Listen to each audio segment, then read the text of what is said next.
ముంబై నటి జత్వాని వేధింపుల కేసులో అరెస్ట్ అయిన ఏపీ ఇంటెలిజెన్స్ మాజీ బాస్ పిఎస్ఆర్ ఆంజనేయులకు ఖైదీ నెంబర్ 7814 కేటాయించారు. అయితే సంధ్యావందనం చేసుకునేందుకు అనుమతి ఇవ్వాలని పూజా సామాన్లు తీసుకువెళ్లేందుకు పిఎస్ఆర్ అనుమతి కోరారు. ఈ విషయాన్ని విజయవాడ జైలు అధికారులు జైళ్ల శాఖ ఉన్నతాధికారుల దృష్టికి తీసుకువెళ్లారు. మరోవైపు ఏపీ లిక్కర్ స్కామ్ నిందితుడు రాజ్ కసిరెడ్డికి ఖైదీ నెంబర్ 7813 కేటాయించారు.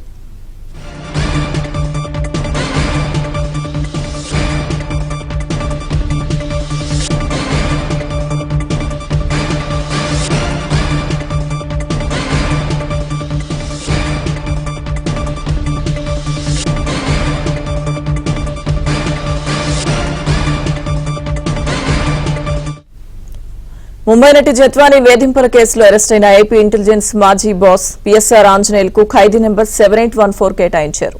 అయితే సంధ్యావందనం చేసుకునేందుకు అనుమతి ఇవ్వాలని పూజా సామాన్లు తీసుకెళ్లేందుకు పిఎస్ఆర్ అనుమతి కోరారు. ఈ విషయాన్ని విజయవాడ జైలు అధికారులు జైళ్ల శాఖ ఉన్నతాధికారుల దృష్టికి తీసుకువెళ్లారు.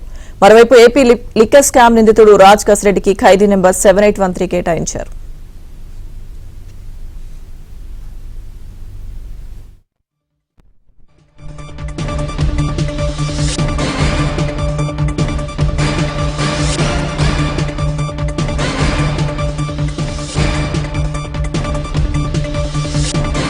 ఏపీ మద్యం కుంభకోణంలో ప్రధాన నిందితుడిగా ఉన్న కసిరెడ్డి రాజశేఖర రెడ్డిని కస్టడీకి ఇవ్వాలన్న సిట్ అధికారుల పిటిషన్పై కాసేపట్లో విజయవాడలోని ఏసీబీ కోర్టులో విచారణ జరగనుంది. ఈ కేసులో మరింత విచారణ చేయాల్సి ఉందని, కసిరెడ్డిని వారం రోజుల పాటు కస్టడీకి ఇవ్వాలని పిటిషన్ దాఖలైంది.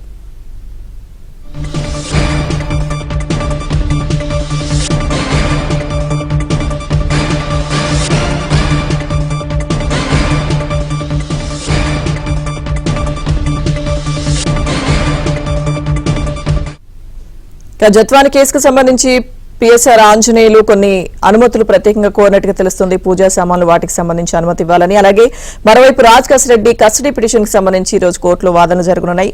ఓవరాల్ ఇదే అంశాలకు సంబంధించి పూర్తి సమాచారం మా ఏపీ బ్యూరో చీఫ్ రామారావు అందిస్తారు. రామారావు. లక్ష్మీదుర్గం మద్యం కుంభకోణం కేసులో కీలక నిందితుడు కేసిరెడ్డి రాజశేఖర రెడ్డికి సంబంధించి ఆయన్ని పోలీస్ సిట్ కస్టడీకి ఇవ్వాలి అని చెప్పి నిన్న కోర్టులో విజయవాడ కోర్టులో పిటిషన్ వేశారు. ఈ పిటిషన్ పై ఈ రోజు వాదన జరిగే అవకాశం ఉంది. అయితే కసిరెడ్డి తరపు న్యాయవాదులకు నోటీస్ ఇచ్చే అవకాశం ఉంది అని చెప్తున్నారు. అయితే దీనికి సంబంధించి తమకు వారం రోజులు కస్టడీకి ఇవ్వాలని, ఆయన విచారణలో తమకు ఎటువంటి విషయాలు సహకరించలేదని, అందువల్ల ఆయన నుంచి మరిన్ని విషయాలు తెలుసుకోవాల్సి ఉందని, కమిషన్లు ఎవరికి ముట్టాయో కూడా తెలియాల్సి ఉందని, పైగా డిస్టిలరీ నుంచి కమిషన్లు ఎవరు వసూలు చేశారనేది కూడా తమకు పూర్తి వివరాలు అందాల్సి ఉందని, అందువల్ల ఆయన తమ కస్టడీకి వారం రోజుల పాటు ఇవ్వాలి అని సిట్ బృందం నిన్న విజయవాడ కోర్టులో పిటిషన్ దాఖలు చేసింది. దీనిపై ఈ రోజు విచారణ జరగనుంది. ఇక మరోవైపు ఈ జత్వాని కేసులో అరెస్ట్ అయిన మాజీ డీజీ ఇంటెలిజెన్స్ మాజీ బాస్ పిఎస్ఆర్ ఆంజనేయులకు సంబంధించి కూడా ఆయన నిన్న విజయవాడ జిల్లా జైలుకి తరలించారు. ఈ నేపథ్యంలోనే ఆయన తనకు సంధ్యావందనం చేసుకునేందుకు, ఉదయాన్నే పూజ చేసుకునేందుకు పూజా సామాగ్రి, సంధ్యావందనం చేసుకునేందుకు సామాగ్రి కావాలి, తీసుకువెళ్లాలి అని ప్రయత్నించారు. అయితే జైలు అధికారులు అనుమతించలేదు. నిన్న మధ్యాహ్నం జైలును సందర్శించిన జైల్స్ డీఐజీకి సంబంధించి ఈ విజ్ఞప్తిని ఆయన దృష్టికి తీసుకెళ్లారు. తాను ఉన్నతాధికారుల దృష్టికి తీసుకువెళ్లి తదనంతరం సమాచారం అందిస్తాను అని చెప్పి జైల్స్ డీఐజీ చెప్పారు. ఈ రోజు వరకు కూడా ఎటువంటి అనుమతులు ఇంకా ఇవ్వలేదు.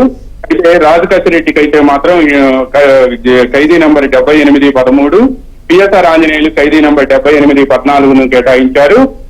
ఈయన పిఎస్ఆర్ ఆంజనేయులు మాత్రం తన జైల్లో ప్రతిరోజు తాను సంధ్యావందనం చేసుకుంటానని, అదే విధంగా పూజ కూడా చేసుకుంటానని, అందువల్ల ఈ రెండు చేసుకునేందుకు కూడా తనకు అనుమతి ఇవ్వాలని, ఆ పూజా సామాగ్రిని తెచ్చుకునేందుకు కూడా అనుమతి ఇవ్వాలి అని కోరారు. నిన్న ఆయన జైలుకు వెళ్లే సమయంలోనే అవి రెండు తీసుకెళ్లేందుకు ప్రయత్నించగా పోలీసు జైలు అధికారులు అనుమతించలేదు. జైలు మాన్యువల్ ప్రకారం వీటిని అనుమతించబోము అని కూడా వాళ్ళు చెప్పారు. ఆ తర్వాత దీనికి సంబంధించి ఉన్నతాధికారులకు తెలియజేయడంతో ఈ రోజు మధ్యాహ్నంలోపు దీనికి సంబంధించి అనుమతిస్తారా లేదా అనే అంశం కూడా తెలియాల్సి ఉంది. Lakshmidurga. Okay Ramarao, thank you.